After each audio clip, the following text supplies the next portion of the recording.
Statement दिया क्या कि आप कह रहे हैं कि बाला साहब ठाकरे ने गठबंधन किया था, इस वजह से बीजेपी आगे बढ़ी, तो आप ब्लेम कर रहे हैं? मैंने ब्लेम नहीं किया, मैंने ये कहा उस वक्त मुंबई में विले पार्ले में एक उपचुनाव हुआ था विधानसभा का। उस उपचुनाव में देश में पहली बार हिंदुत्व के मुद्दे पर चुनाव लड़ा गया शिवसेना के तरफ से। देश में पहली बार हिंदुत्व का मुद्दा लेकर अगर ओपन बाला साहब ने हिंदुत्व का खुला प्रचार किया था। आपने देखो वीडियो अभी भी यूट्यूब पर है, खुला प्रचार किया था विले पार्ले के उपचुनाव में। और उस उपचुनाव में हमारे खिलाफ कांग्रेस भी थी और बीजेपी भी थी, लेकिन वो चुनाव हम जीत गए। रमेश प्रभु थे हमारे, चुनाव जीत गए। उसके बाद सबको झटका लगा कि बाला साहब ठाकरे ने जो हिंदुत्व का मुद्दा उठाया है वो लोगों को दिल को छू गया देश के। और अब इस देश में हिंदुत्व को बढ़ावा मिलेगा, हिंदुत्व बढ़ेगा और चुनाव भी उस मुद्दे पर हम जीत सकते हैं। उसके बाद गठबंधन की चर्चा शुरू हो गई। बाला साहब के पास बीजेपी के बड़े नेता आ गए और उनसे कहा कि हम एक साथ चुनाव लड़ेंगे। तो बाला साहब की दरिया दिली आपको मालूम है सबको। बाला साहब ने कहा ठीक है, हम सब एक मिलकर चुनाव लड़ेंगे, हिंदुत्व के वोटों का विभाजन नहीं होना चाहिए। लेकिन उस वक्त बड़े बड़े नेता थे, अटल जी थे, अडवाणी जी थे, प्रमोद जी थे, प्रमोद महाजन साहब भी उसमें बहुत बड़े रोल अदा किया था। उसके बाद ही गठबंधन हुआ। प्रमोद महाजन और गोपीनाथ राव मुंडे उस वक्त तो उनकी भूमिका बहुत महत्वपूर्ण थी, उसके बाद भी 20 साल तक। तो अभी आज के जो नए नेता है बीजेपी के, नव हिंदुत्ववादी,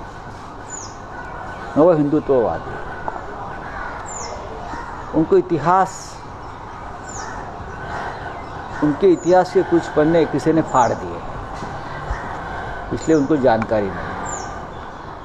लेकिन जब वो चाहे हम समय समय पर उनको जानकारी देते रहेंगे। सर, एक आपने ट्वीट भी किया था जिस पर पूनम महाजन का रिप्लाई भी आया है कि प्रमोद महाजन जी और बाला साहब ने मिलकर हिंदुत्व के लिए गठबंधन किया तो था। हमने कब और उनका कहना है कि इस तरह से कार्टून ट्वीट करके मतलब क्या है संजय राउत? देखिए भाई, वो कार्टून क्या मैंने निकाला है? नहीं, वो कार्टून तो आर.के. लक्ष्मण जी ने टाइम्स ऑफ इंडिया के फ्रंट पेज पर पब्लिश किया था। उस वक्त शिवसेना की हैसियत क्या थी? मैं व्यक्तिगत तौर पर प्रमोद महाजन को टिप्पणी नहीं किया है। प्रमोद महाजन उससे बीजेपी के नेता थे। बाला साहब मुझसे बहुत प्यार करते थे, हम सब उनसे जुड़े हुए थे प्रमोद महाजन जी से। तो उनकी जो बेटी है पूनम, मुझे मालूम नहीं आजकल कहाँ है, बीजेपी के एमपी है।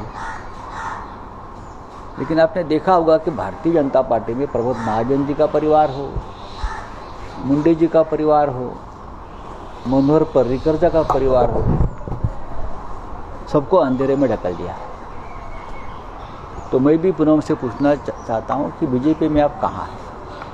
लेकिन उनका मैं व्यक्तिगत तौर पर बात नहीं लेता हूँ। अगर पूनम जी को ये बात अच्छी नहीं लगी है उनके पिताजी के बारे में, तो मैं भी अस्वस्थ हूँ, क्योंकि उस परिवार से हमारे बहुत अच्छे रिश्ते हैं। तर प्रशांत किशोरने सांगितलं की 2024 भाजपला पराभूत करणारी आघाडी और उभं क्या करण्यात शकते. हाँ, और क्या है? सर, वो टीपू सुलतान ग्राउंड का नहीं, ठीक। सर मराठी यादी नाही जाहीर झाली हाँ? आहे. उत्तर प्रदेशमध्ये शिवसेनेची यादी कोणी म्हटलं आपल्याला? पश्चिम यूपीतल्या पहिल्या फेजमध्ये आमचे 12 उमेदवारांची यादी जाहीर झालेली आहे. त्या संदर्भात मी ट्विट केलं आहे, उमेदवारांची नावं जाहीर केलेली आहेत. आता जसे टप्पे आहेत त्यानुसार आम्ही जाहीर करू. आम्ही 50 निवडणूक जागी लढू असं म्हटलं आहे ना. पहिल्या टप्प्यातले आम्ही आमचे अर्ज भरले गेलेले आहेत. सर, शिवसेना गोरखपुर में चुनाव लड़ेगी? हाँ, शिवसेना गोरखपुर के यहाँ से योगी आदित्यनाथ चुनाव लड़ रहे हैं, वहाँ से उम्मीदवार खड़ा करेगी? देख लेंगे। सर, कांग्रेस ने पत्र लिखा है मुख्यमंत्री को, वाई आई किल महात्मा गांधी, इस पे तो मुख्यमंत्री जवाब देगी.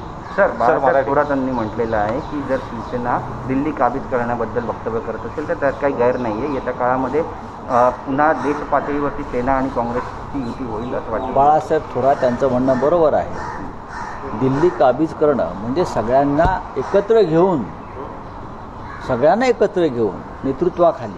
एका नेतृत्वाखाली दिल्लीतून भारतीय जनता पक्षाचं सरकार हटवणं, याला दिल्ली काबीज करणं.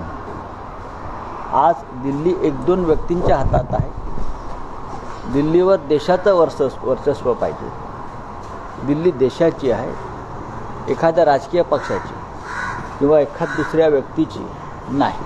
सर, काल तुम्ही एक ट्विट केलं होतं व्यंगचित्र, त्याच्यावरनं पूनम महाजनांनी प्रतिक्रिया दिली आणि नंतर तुम्ही ते ट्विट हटवलं. हे बघा की हटवलं नाही, जिथे पोचवायचे तिकडे ते चित्र गेलं आहे आणि लोकांनी ते खूप पुढे पाठवलेलं आहे. प्रमोद महाजन हे त्या चित्रामध्ये बाळासाहेबांसमोर उभे आहेत. भारतीय जनता पक्षाच्या युतीचा तो काळ होता सुरुवातीचा.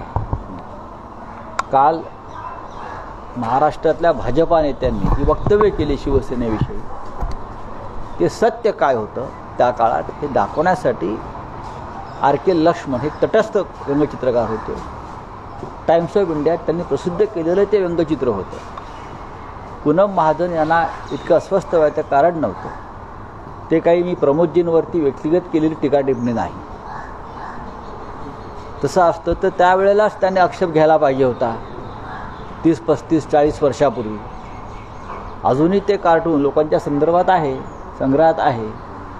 प्रमोद महाजन असतील, गोपीनाथराव मुंडे असतील, मनोहरराव पर्रीकर असतील, या तिन्ही कुटुंबाचा भारतीय जनता पक्षाच्या वाढीमध्ये फार मोठं योगदान आहे. पण त्यांचं कुटुंबाची पुढली पिढी आता कुठे आहे नक्की? भारतीय जनता पक्षाशी त्यांचं नातं काय आहे हे समजून घ्यावं लागेल. सर बोलिए. सर, हिंदी में ही जानना चाहेंगे कि उस दिन उद्धव ठाकरे जी ने ये भी कहा था कि अब दिल्ली में शिवसेना की सत्ता स्थापित होगी, तो क्या इस दौरान सभी पार्टियों को साथ में लिया जाएगा जो विपक्ष में है? देखिए, शिवसेना की सत्ता स्थापन होगी, उसका मतलब ये है हम सबको एक साथ लेकर दिल्ली की तरफ जाएंगे. दिल्ली में अगर फिर एक बार लोकतंत्र का, देश का, राष्ट्र का वर्चस्व प्रस्थापित करना है तो सभी को एक साथ आना होगा, मिलजुल कर लड़ना होगा और अपनी एक बुलंद ताकत बनानी होगी सबको, कश्मीर से कन्याकुमारी. नहीं तो आप आपस में लड़ते रहिए, झगड़ते रहिए. तो गोवा चुनाव को लेके और यूपी चुनाव को लेके शिवसेना की लिस्ट को लेके क्या? देखिए, गोवा की लिस्ट तो मैंने गोवा में ही डिक्लेयर की थी और 2 उम्मीदवार है, 2 या 3 है. आज गोवा में हमारे मंत्री जी उदय सामंत बैठे हैं, वो पत्रकार प्रेस वार्ता में और 3 नाम जारी करें. सर, आदित्य ठाकरे पर्यावरण मंत्री ते सुद्धा गोव्यामध्ये गोव्यात जातील. आदित्य ठाकरे यांच्या काही नियमांचं पालन करून काही सभांचं आयोजन आम्ही करतो. सर, हिंदी में जानना चाहूँगा, आदित्य ठाकरे गोवा. नहीं, हमने आदित्य ठाकरे जी से रिक्वेस्ट की है कि आपको गोवा में आना होगा और आदित्य जी ने ये कहा है कि हम ज़रूर गोवा में आएंगे और शिवसेना के लिए प्रचार करेंगे, NCP के लिए प्रचार करेंगे. नियमों का पूरा पालन करके हमने ये प्रचार का काम जिम्मा हमने उठाया है. सर, आज राष्ट्रीय मतदार दिवस आहे, 5 राज्यात निवडणुका आहे. कोणत्या आधारावर आणि निकषांवर मतदारांनी मत द्यावं, तुम्ही काय सांगा? राष्ट्रीय मतदार दिवस आहे, पण देशामध्ये चित्र असं आहे की मतदार संभ्रमात आहे. आपण दिलेलं मत नक्की त्याच पक्षाला जातंय का, याच्याविषयी मतदाराच्या मनामध्ये भीती आणि संभ्रम आहे. देशभरामध्ये निवडणुकीचे निकाल काही लागले तरी लोक संशय घेतात, मतदार संशय घेतो. त्याच्यामुळे या दिवशी परत एकदा मागणी करेन की लोकांचे काही मनातले संशय आहेत मतदारांच्या, ते दूर व्हायला पाहिजे आणि पुन्हा एकदा बॅलेट पेपरवरची निवडणूक त्या देशात सुरू व्हावी आणि लोकांचा आपण दिलेल्या मतावरचा विश्वास पुन्हा वाढावा, एवढंच मी सांगतो. सर, हिंदी में जानना चाहूँगा, आज राष्ट्रीय